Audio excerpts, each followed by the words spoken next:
You ask Tiger to solve. This deals with linear equations with one unknown. The final result is a equals -7. Let's solve it step by step. Simplify the expression. Move the negative sign from the denominator to the numerator. Expand the parentheses. Break up the fraction. Simplify the fraction. Find the greatest common factor of the numerator and denominator.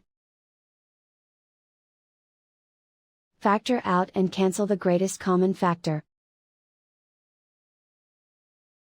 Group all constants on the right side of the equation. Add 4 to both sides. Simplify the arithmetic.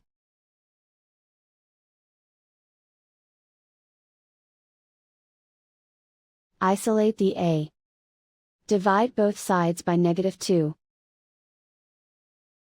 Cancel out the negatives. Simplify the fraction.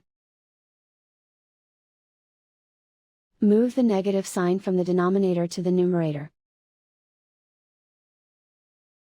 Find the greatest common factor of the numerator and denominator. Factor out and cancel the greatest common factor. And so the final result is a equals -7.